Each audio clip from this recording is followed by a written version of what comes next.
नमस्कार दोस्तों। अगर आप यूपीएससी या किसी भी स्टेट प्रीलिम्स के लिए प्रिपेयर कर रहे हैं तो एक बात तो बहुत क्लियर है कि एनसीईआरटी को इग्नोर करना पॉसिबल ही नहीं। पर जब भी हम एनसीईआरटी पढ़ते हैं तो लगता है कि सब कुछ समझ आ रहा है, लेकिन एग्जाम हॉल में वही चैप्टर से एमसीक्यू आता है और ऑप्शंस को देखकर हम कंफ्यूज हो जाते हैं। इसका एक बहुत ही सिंपल रीजन है कि हम एनसीईआरटी तो पढ़ते हैं, लेकिन हम प्रीलिम्स के पॉइंट ऑफ व्यू से नहीं पढ़ते। तो इसी अप्रोच को डेवलप करने के लिए इस चैनल पर हम स्टार्ट कर रहे हैं थीम्स इन इंडियन हिस्ट्री का एक बहुत ही इम्पोर्टेंट चैप्टर, भक्ति मूवमेंट। इस चैप्टर से प्रीलिम्स में बहुत सारे स्टेटमेंट बेस्ड क्वेश्चंस बनते हैं और directly line to line NCERT से ही क्वेश्चन को फ्रेम किया जाता है। इस चैनल पर हम यूपीएससी और स्टेट पीसीएस के जो प्रीवियस ईयर क्वेश्चंस हैं उनके साथ हम ये समझेंगे कि एनसीईआरटी की कौन सी लाइन से क्वेश्चन बना है, ऑप्शंस कैसे फ्रेम हुए हैं और कैसे वही कंसेप्ट डिफरेंट डिफरेंट फॉर्मेट में रिपीट होते रहते हैं। तो चलिए स्टार्ट करते हैं हम अपना चैप्टर भक्ति मूवमेंट एनसीईआरटी के साथ और पूरे प्रीलिम्स के माइंडसेट के साथ। थीम 6 भक्ति सूफी ट्रेडिशंस। इसमें जो भी इंपॉर्टेंट डेटा है मैंने इसी पीडीएफ में हाईलाइट किया है, प्लस जो प्रीवियस ईयर क्वेश्चन है वो भी इसी पीडीएफ में अटैच्ड है। तो स्टार्ट करते हैं फर्स्ट पॉइंट से। फर्स्ट पॉइंट एक इमेज रहेगा, फिगर 6.1। जितने भी आपकी हिस्ट्री की एनसीईआरटी में इमेजेस गिवन है वो बहुत ज़्यादा इंपॉर्टेंट है। उनके आसपास जो भी डेटा लिखा है वो आपको अच्छे से रीड करके उनको नोट्स की फॉर्म में अपने नोट्स में जो है लिख लेना है। सो फर्स्ट पॉइंट है मानविका व चक्र। मानविका चक्र कौन है? एक डिवोटी ऑफ शिवा है who composed beautiful devotional songs in Tamil. तो आपको पॉइंट याद रखना है कि मानविका चक्र कौन है? डिवोटी ऑफ शिवा है। नेक्स्ट पॉइंट, नेक्स्ट आता है इंटीग्रेशन ऑफ कल्ट्स। कि कल्ट्स जो होते थे डिफरेंट डिफरेंट जो हमारे पास कल्चर चल रहे थे, रिचुअल्स थे, जो है उनका इंटीग्रेशन कैसे स्टार्ट हुआ। तो फर्स्ट पॉइंट आता है कि जो ब्राह्मण्स थे दे started accepting and reworking the belief and practices of these and other social categories. तो यहाँ पे पॉइंट है क्या? पॉइंट ये है कि जो वीमेन और शूद्र थे who were generally excluded from Vedic learning। आपने एंशिएंट हिस्ट्री में पढ़ा होगा कि विमेन शूद्र जो अनटचेबल्स थे उनको वैदिक लर्निंग से बाहर रखा जाता था। बट धीरे धीरे ये चीज चेंज होने लगी and Brahmins they accepted and reworking start की गई कि अब सोशल कैटेगरीज को कैसे रखा जाए। सो अब क्या हुआ, जब नई नई बिलीव्स जो प्रैक्टिसेस थी वो आने लगी तो एक टर्म आई थी great and little traditions. Great Sanskrit पुरानी ट्रेडिशन एंड लिटिल ट्रेडिशंस। अब ये टर्म है क्या?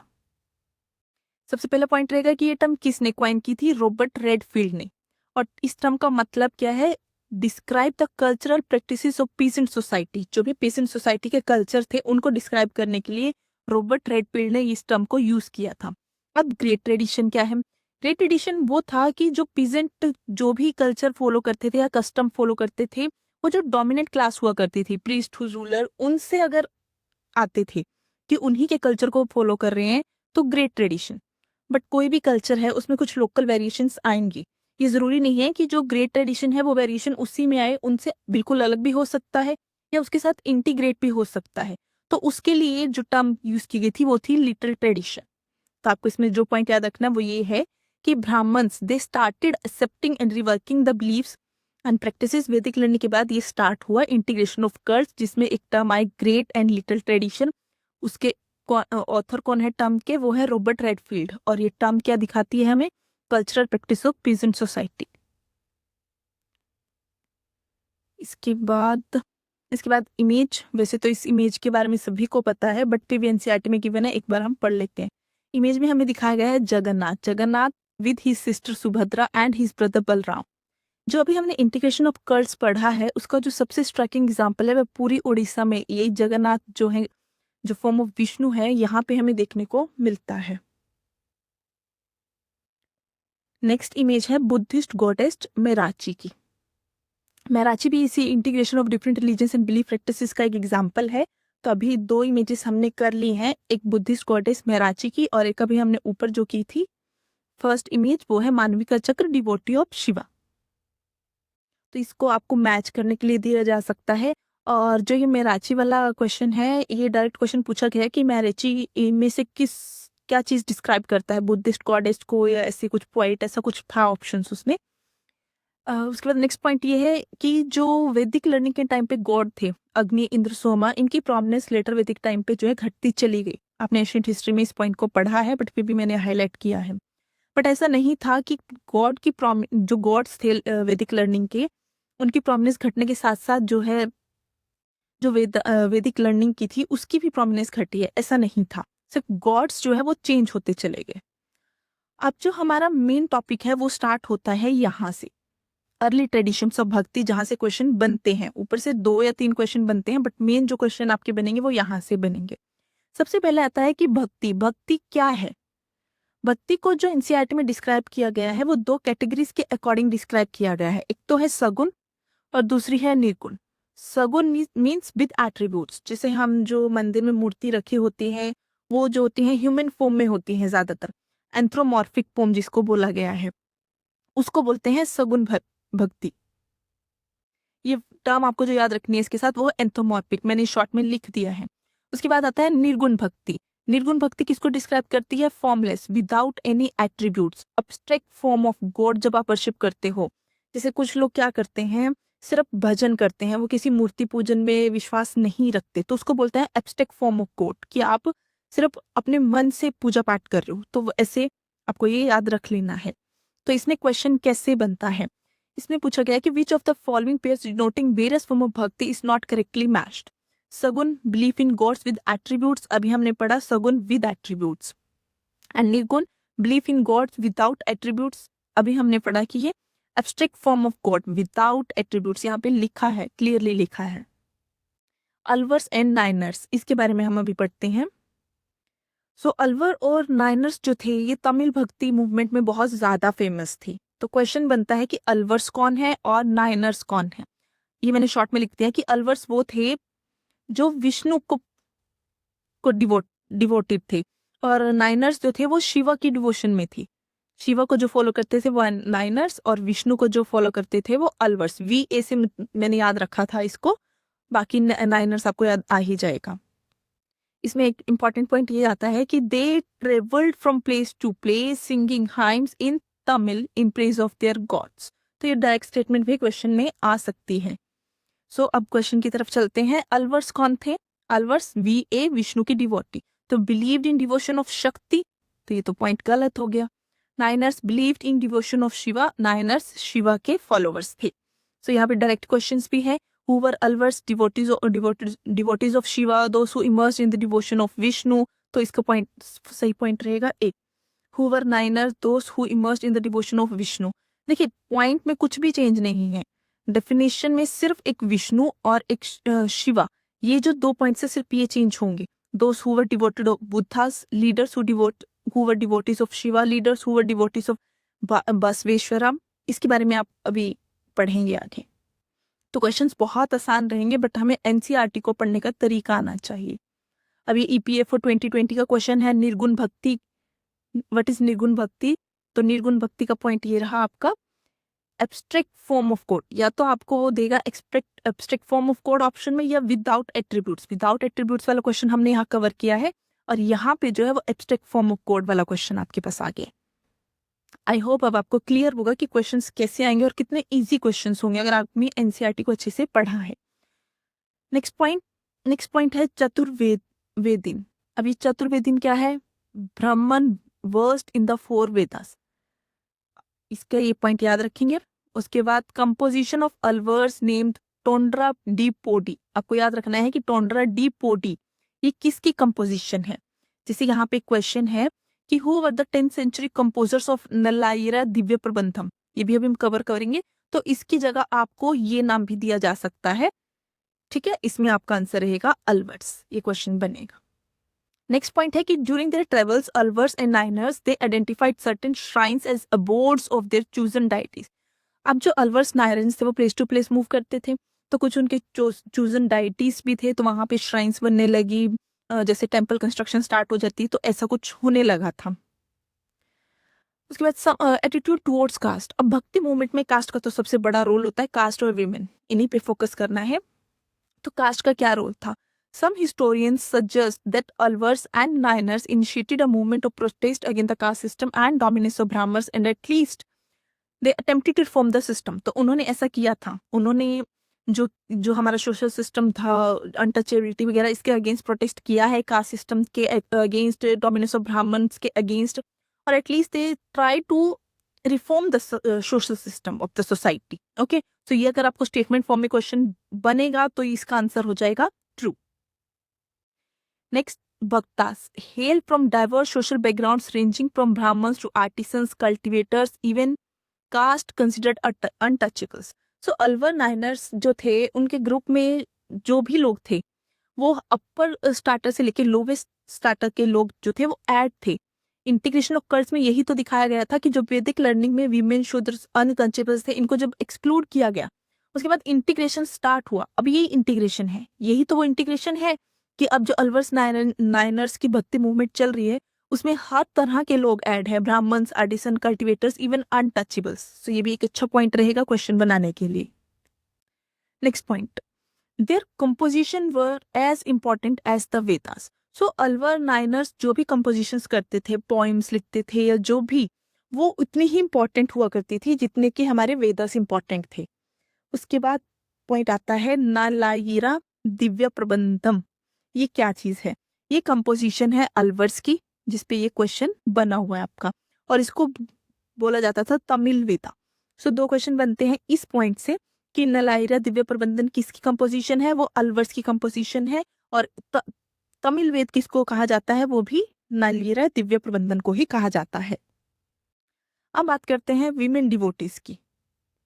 सबसे जो इम्पोर्टेंट फीचर था भक्ति मूवमेंट का वो था प्रेजेंस ऑफ विमेन। विमेन की प्रेजेंस थी भक्ति मूवमेंट के अंदर। अब वो तमिल भक्ति की बात चल रही है तो उसमें कौन कौन था? अंडाल एक वुमेन अल्वर थी। वो आपको याद रखना है कि अंडाल कौन थी? विमेन अल्वर।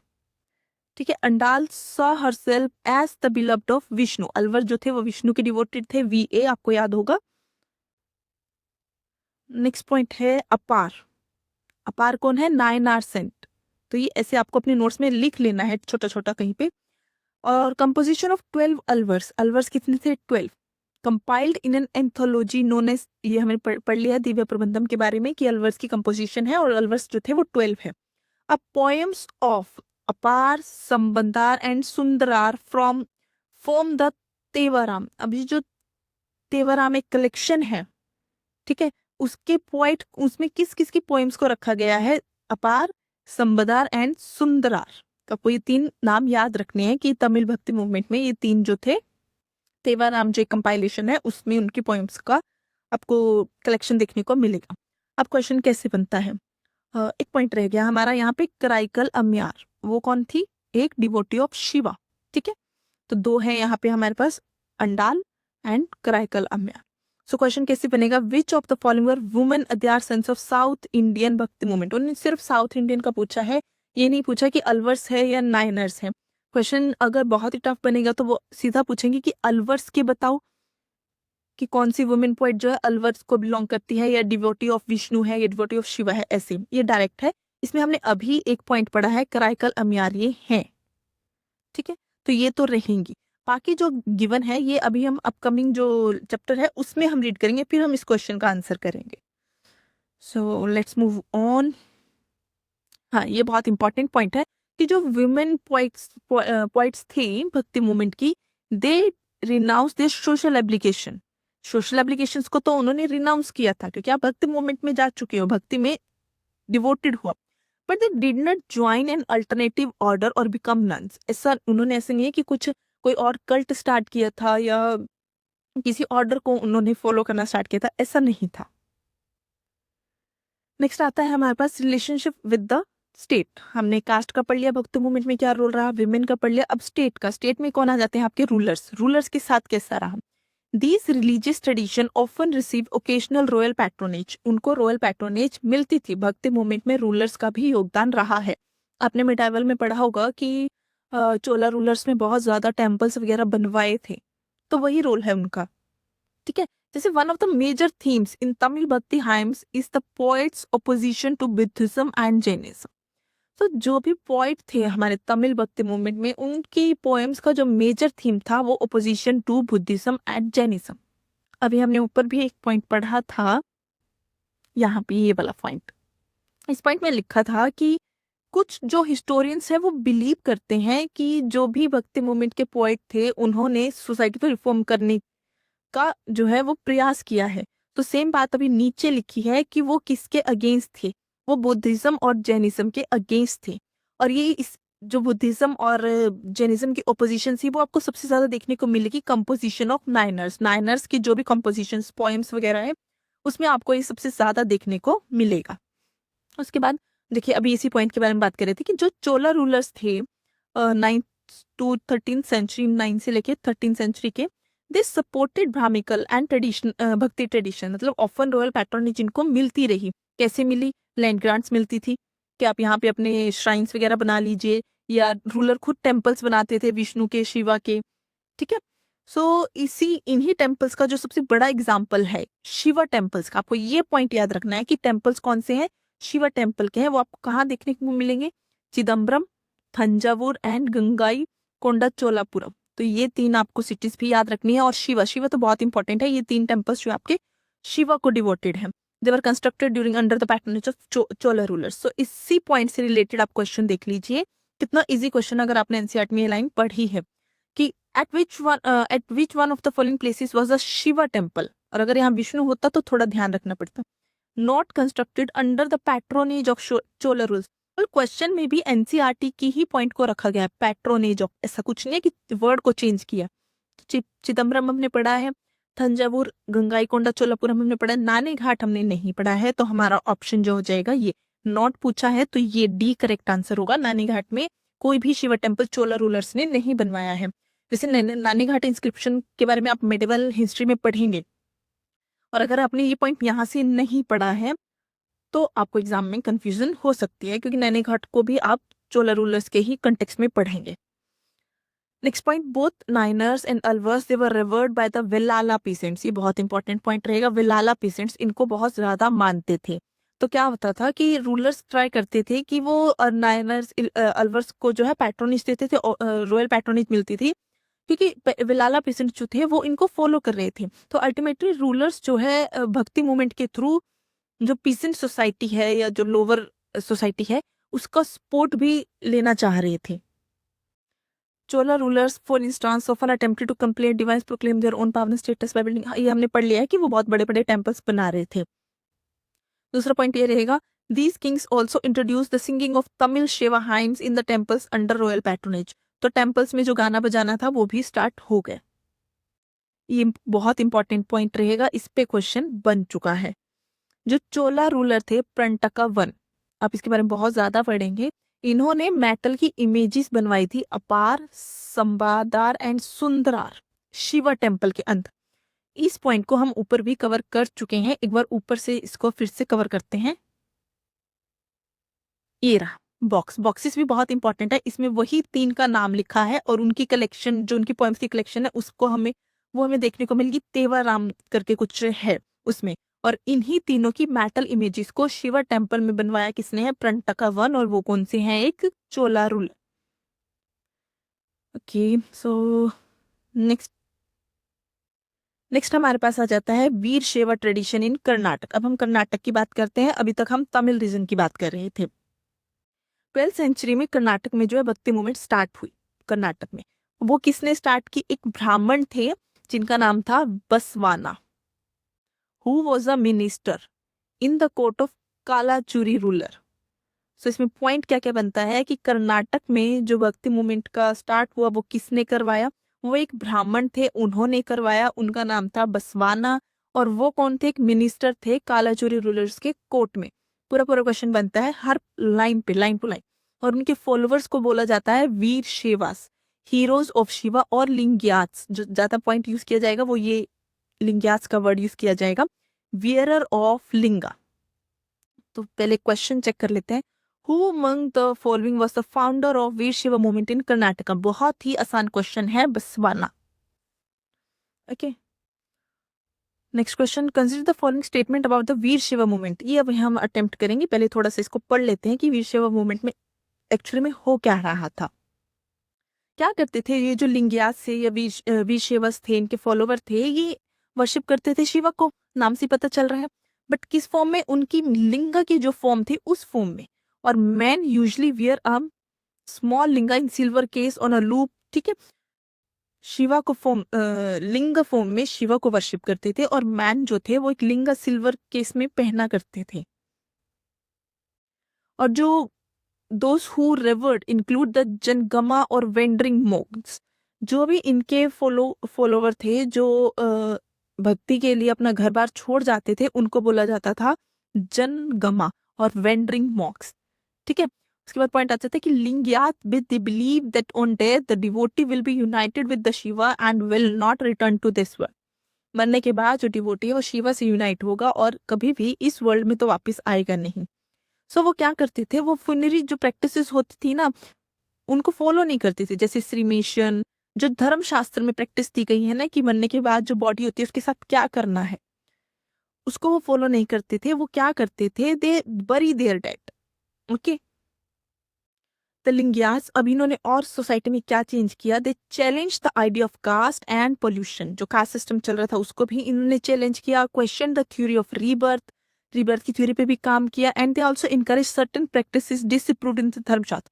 मतलब ये धर्मशास्त्र में जो लिखा है उसको फॉलो नहीं करते थे, उसको डिसअप्रूव करते थे, ठीक है। तो और कौन कौन सी प्रैक्टिस, जैसे post puberty marriage and the remarriage of widows, ठीक है। इन्होंने इसको इनकरेज किया कि पोस्ट प्यूबर्टी मैरिज होनी चाहिए, रीमैरिज ऑफ विडोज होनी चाहिए, सती प्रथा के अगेंस्ट थे एक तरह से हम कह सकते हैं। उसके बाद जो सबसे इंपॉर्टेंट इसमें रहेगा वो रहेगा वचन्स। जो भी सेंग्स थी इनकी वीरशैव वगैरह जो ट्रेडिशन थे, उनमें जो सेंग्स हुआ करती थी या उनके पोएम्स हुआ करती थी, उसको बोला जाता था वचन्स। और किस लैंग्वेज में लिखे जाते थे, कन्नड़ लैंग्वेज में लिखे जाते थे, both by women and man. जो भी मूवमेंट को ज्वाइन करते थे वो वचन्स लिखते थे, ठीक है। सब क्वेश्चन की तरफ चलते हैं। क्वेश्चन कहता है which Shiva movement was led by Basava. ये तो फर्स्ट पॉइंट है, सेम ही है। यहाँ पे क्वेश्चन, यहाँ पे डायरेक्ट क्वेश्चन बना है, यहाँ पे एक पॉइंट दे दिया गया। They worship Shiva in his manifestation as a linga. अब यहाँ पे हमने पढ़ा था कि they worship Shiva in his manifestation as linga. देखा, पॉइंट टू पॉइंट उठा के एक पॉइंट बना दिया, पूरी लाइन एनसीईआरटी से ली और एक क्वेश्चन बना दी। वचन्स composed in Kannada are the main composition for understanding the Veershaiva tradition। तो इनमें से हमने कौन सा करेक्ट है ये बताना है। तो ये रहे वचन्स जो कन्नड़ में लिखे जाते हैं। आपको लैंग्वेज याद रखना है, तो ट्विस्ट करने के लिए वो तमिल में भी बोल सकते थे, बट ऐसा नहीं है। सो क्वेश्चन का आंसर क्या रहेगा कि all of the above are correct, okay. एक बार एनसीईआरटी अगर अच्छे से क्लियर हो जाए ना, तो फिर आपके जो है आंसर्स फटाफट निकलेंगे एग्जाम में, कोई कंफ्यूजन रहेगी। बट मल्टीपल आपको रीडिंग्स देनी पड़ेगी, और ऐसा नहीं है कि बार बार आप इस हाईलाइटेड पार्ट को पीडीएफ से डायरेक्ट पढ़ेंगे, आपको नोट्स बनाने ही पड़ेंगे। अगेन क्वेश्चन, ये एनडीए 2019 का क्वेश्चन है। Consider the following statement related to Virashaiva tradition in Karnataka. The Virashaiva movement was led by Brahmin. Brahmin, देखिए क्वेश्चन बना ना कि वो ब्राह्मण है, इसकी जगह वो मे भी आपको क्षत्रिय भी दे सकते थे, है ना, ट्विस्ट करने के लिए क्वेश्चन को, अगर आप स्टेटमेंट गलत प्रूव करना है। तो it was led by a Brahmin name Basavanna, a minister in the court of Kalachuri ruler in the 12th century. अभी देख रहे हो 12th सेंचुरी, बहुत हार्ड क्वेश्चन अगर बनेगा तो 12th सेंचुरी भी आपको याद रख के चलना पड़ेगा। सो पूरा जो ये फर्स्ट लाइन है ना, ये पूरी यहां से लेके यहां तक एक लाइन, एक पॉइंट बना है, ओके। द वीर, तो ये पॉइंट बिल्कुल सही है। The Virashaivas encourage practices approved by Dharmashastra. जो ये पॉइंट देखिए, approved by, like post puberty marriage, remarriage of widows, point बिल्कुल एनसीईआरटी से उठाया गया है। Encourage certain practices but disapproved, not approved. तो मोटा मोटा क्या हो गया, ये पॉइंट हमारा गलत हो गया सिर्फ इस अप्रूव्ड की वजह से। और इसको आपको ध्यान से जो है एग्जाम में पढ़ना पड़ेगा कि वो अप्रूव्ड लिखा है, डिसअप्रूव्ड लिखा है, ओके। सो इसका आंसर क्या रहेगा, ओनली वन। करेक्ट पूछा है तो ओनली वन, इनकरेक्ट का भी एक ध्यान रखना पड़ेगा एग्जाम में। सो यहाँ तक हमारा हो गया। अब religious practice in north India, इसको हम नेक्स्ट वीडियो में कवर करेंगे, अदरवाइज वीडियो बहुत ज़्यादा लेंथी हो जाएगा। Thank you for watching.